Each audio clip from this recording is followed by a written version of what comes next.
Health wealth and happiness షోకి స్వాగతం సుస్వాగతం. ఇప్పుడు మనతో పాటు ఆరోగ్య సమస్యలు, నోటి క్యాన్సర్సు, దీనికి తీసుకోవాల్సిన జాగ్రత్తలు, ఈ క్యాన్సర్ రావడానికి కారణం ఏమిటి అనే అంశాల మీద ఎంతో పరిశోధన చేసిన వ్యక్తి డాక్టర్ చంద్రకాంత్ గారు మనతో పాటు ఉన్నారు. చంద్రకాంత్ గారు, మా షోకి స్వాగతం అండి. నమస్కారం సార్. మేము ఇప్పుడైతే ఇది మొదలు పెట్టామో హైదరాబాద్లోనే మొట్టమొదటిసారిగా మీరు అన్నట్టు ఉమ్మి వేయటాన్ని నిషేధించలేం. కానీ ఈ గుట్కా పాన్ను తినే వాళ్ళకి ఒక పక్కన అప్పుడు డబ్బాలు పెట్టేవారు, కానీ ఆ డబ్బాలో డైరెక్ట్గా ఉమ్మరు కదా వాళ్ళు. ఆ ఉమ్మినప్పుడు అటుపక్క ఇటుపక్క వెళ్తూ ఉండేది.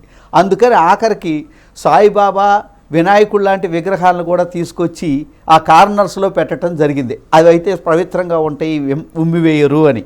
కానీ హైదరాబాద్లో ఉన్న ఎగ్జిబిటర్సు, సినిమా థియేటర్స్ వాళ్ళందరూ కూడా మా స్కోప్ తరపున మేము రిప్రజెంటేషన్ ఇచ్చినప్పుడు, అప్పట్లో సినిమా హాల్స్లో మీకు తెలిసే ఉంటాయి, స్మోకింగ్ ఈజ్ ప్రొహిబిటెడ్ అదే వచ్చేది, ఇక్కడ తాగకూడదు అని స్లైడ్స్ వచ్చేవి. ఆ స్లైడ్స్తో పాటు మొట్టమొదటిసారిగా అప్పుడు ఒక సిపిఐ అనుబంధ సంస్థ అయిన ఏఎస్ఎఫ్ విద్యార్థి సంస్థ ఉండేది, స్టూడెంట్స్ ఫెడరేషను. దాంట్లో కపిలు, తర్వాత మా సురవరం సుధాకర్ రెడ్డి గారు సన్ స్టూడెంట్స్ లీడర్స్గా ఉండేవాళ్ళు. వాళ్ళందరూ, ధీరజు నారాయణ గారి కొడుకు, వీళ్ళందరూ కూడా యాక్టివ్గా పనిచేస్తూ ఉంటే వాళ్ళతో కలిసి హైదరాబాద్లో ఉన్న థియేటర్స్ అన్నింటిలో కూడా మేము స్లైడ్స్ వేయటం జరిగింది. దాని పర్యవసానం ఎంతగా మంచి జరిగిందంటే, థియేటర్ ఎగ్జిబిటర్స్ వాళ్ళు మమ్మల్ని అందరినీ పిలిచి ఒకసారి మాకు భయం వేసింది, ఎందుకు పిలిచారు, ఏమన్నా డబ్బులు అడుగుతారా అని. ఎందుకంటే వాళ్ళ రోజుల్లో సినిమా స్లైడ్ వేయాలంటే డబ్బులు అడిగేవాళ్ళు. కాదు మీకు సన్మానం చేయాలని పిలిచామని చెప్పారు. ఎందుకు అనంటే వాళ్ళు థియేటర్ మెయింటెనెన్స్ చాలా మంచిగా అయినాయి అంట ఈ స్లైడ్స్ వేయటం తర్వాత.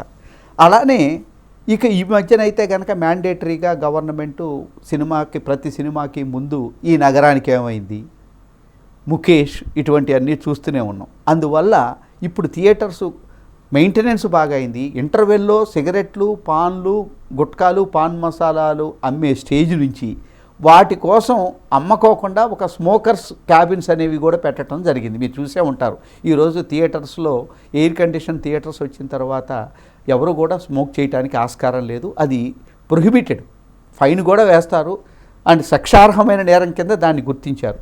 ఒక విధంగా చెప్పాలంటే భారతదేశం అమెరికా లాంటి అభివృద్ధి చేసిన దేశాల కంటే కూడా తొందరగా భారతదేశంలో ఇది ఇంప్లిమెంట్ జరిగింది. అయితే ఇప్పటికీ కూడా భారతదేశంలో పొగాకుని వివిధ రూపాల్లో వాడే వారి సంఖ్య బాగానే ఉంది. ఎస్పెషల్లీ మున్సిపల్ వర్కర్స్ కావచ్చు, సాఫ్ట్వేర్లో అమ్మాయిలు ఎక్కువగా స్మోక్ చేస్తున్నారు ఈ మధ్యన. రెండవది, నాకు ఒక పోలీస్ డిపార్ట్మెంట్ తోటి, నార్కోటిక్స్ డిపార్ట్మెంట్ వాళ్ళతోటి నేను మాట్లాడుతున్నప్పుడు క్యాజువల్గా వాళ్ళు చెప్పడం ఏంటంటే, గంజాయిని ఈ రూపంలో, సిగరెట్ల రూపంలో ఎక్కువగా ప్రమోట్ చేస్తున్నారు. కాబట్టి వాళ్ళు లేడీస్, ఎస్పెషల్లీ గర్ల్స్, సాఫ్ట్వేర్లో ఉన్న వాళ్ళు, కాలేజీ స్టూడెంట్సు స్మోకింగ్ కంటే, టొబాకో కంటే కూడా దీనికి ఎక్కువగా అలవాటు పడుతున్నా అన్నారు.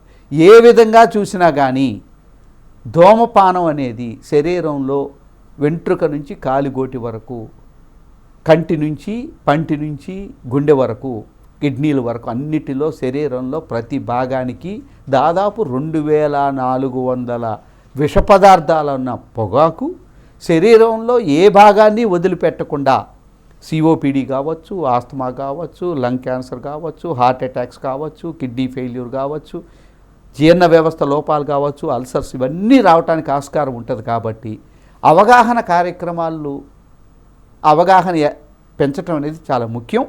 ఆ తర్వాత మనం జర్మిసైడ్ కింద కూడా టొబాకో వాడతాం కదా.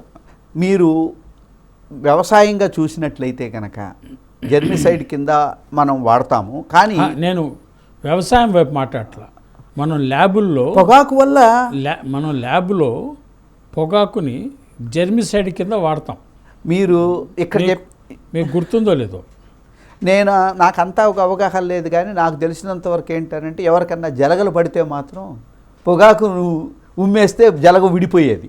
మామూలుగా జలగను పీకటం చాలా కష్టం, కానీ పొగాకుని నవిలి ఆ పొగాకుని, ఆ రసాన్ని కనుక అక్కడ కనుక వదిలేస్తే వెంటనే వదిలేసేదని మాత్రం తెలుసు. జలగలాగా పట్టుకునే జలగనే మనం వదిలించగలిగిందంటే అది కంపల్సరీగా క్రిమిసంహారకంగా, జర్మిసైడ్గా పనిచేస్తుందని అనుకోవచ్చు. ఎందుకనంటే జలగ రక్తాన్ని పీల్చే జలగ వదిలిపెట్టదు, కానీ అది వదిలేయటానికి దీన్ని వాడేవారు. నాకు తెలిసినంత వరకు అంటే నేను ల్యాబ్ సైంటిస్ట్ కాబట్టి మేము ల్యాబ్లో టొబాకోని we use to use as a germicide. Tobacco has got maybe some medicinal values also. దాన్ని ఆ విధంగా మంచి దీని మీద ఒక మంచి పద్యం ఒకటి ఉంది, మీరు విన్నారో లేదు. మీరు పొగాకు వ్యతిరేకంగా చాలా మాట్లాడుతూ ఉంటారు. మీరు గురజాడ అప్పారావు గారు ఒక అద్భుతమైన పద్యం రాశారు, విన్నారా? కన్యాశుల్కంలో గిరీశం నోటంటే చెప్పించారు, చెప్తారా పద్యం? దున్నపోతాయి పొట్టును కంప్లీట్ చెప్పాలి. ఖగపతి అమృతము తేగ చుక్క పొంగి భూమిన వ్రాలెన్, బుస బుస బుసమని పొంగి పొగ చెట్టై ములిచెన్, ఆ పొగ తాగని వాడు మరుజన్మ ఎందు దున్నపోతాయి పుట్టును. ఇంత గొప్ప కవిత్వం రాస్తే మీరు ఆ పొగాకు దేనికి పనికిరాదని తిడతారు? పొగాకుని పనికిరాదని అనను, కానీ పొగాకుని అలవాటుని వ్యసనంగా మార్చుకోకూడదు అనేది చెప్తున్నాను. ఎందుకనంటే ఏదైనా కానీ ఆహారమైనా ఇక్కడ మీరు మళ్ళీ డిఫెన్స్లోకి వచ్చారు. డిఫెన్స్లోకి రావద్దు. నేనేదో మిమ్మల్ని కాసేపు సతాయించడానికి చూస్తుంటానండి, మీరు డిఫెన్స్లోకి రానక్కర్లా. సిగరెట్ తాగిన వాడు హీరోని చాలా మంది ఐడియల్గా తీసుకొని మేమంతా కూడా సిగరెట్లు హీరోయిజం కోసమే తాగడం మొదలెట్టాం. సిగరెట్ కాలిస్తే అదొక హీరోయిజం ఉండేది, మేధావి. ఇప్పుడు మాకు శ్రీశ్రీ ఇన్స్పిరేషన్ అండి. ఆ రోజుల్లో సిగరెట్ తాగకపోతే కాలేజీల్లో 80% స్టూడెంట్స్ సిగరెట్లు తాగేవాళ్ళు. అవును, శ్రీశ్రీ మాకు ఇన్స్పిరేషన్. సో అందుకని ఇవాళ మనం అంటే ఈ అడ్వర్టైజ్మెంట్లు, పబ్లిక్ అవేర్నెస్, పబ్లిక్ యొక్క సైకలాజికల్ ఫీలింగు, ఇవన్నీ ఆ తరంలో ఎలా జరిగింది. ఇప్పుడు గురజాడ అప్పారావు గారి పీరియడ్లో ఆ రోజున కూడా గిరీశం అనే క్యారెక్టరు కన్యాశుల్కంలో సిగార్స్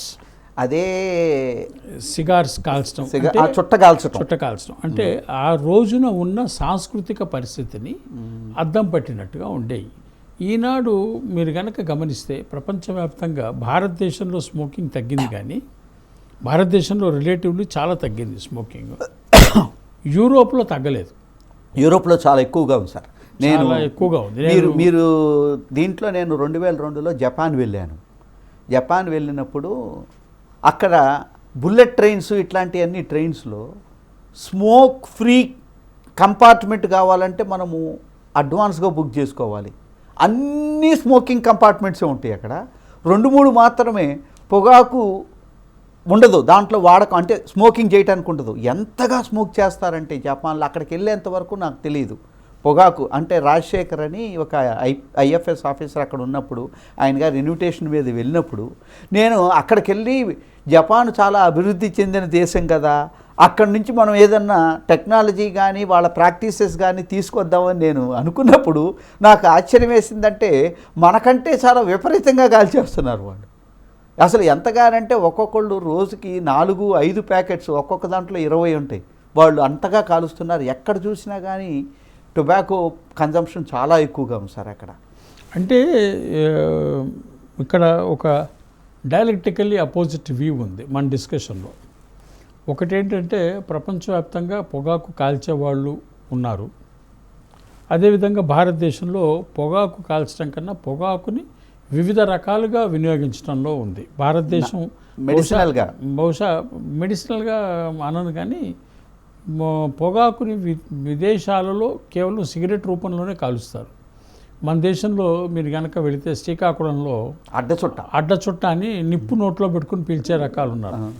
అలాగే గుట్కా, అలాగే అలాగే జర్దా పాన్, అలాగే అంటే రకరకాలుగా పొగాకు వాడటం అనేది, నస్యం కూడా పేల్చడం అంటే రకరకాలుగా పొగాకు వాడటం అనేది భారతదేశంలో ఉంది. ఇన్ని రకాలుగా ప్రపంచవ్యాప్తంగా ఉందని నేను అనుకోను. భారతదేశంలో ఉన్ని రకాల పొగాకుని ఇన్ని రకాలుగా వాడొచ్చని భారతదేశం ప్రపంచానికి చెప్పేంతగా ఉందండి.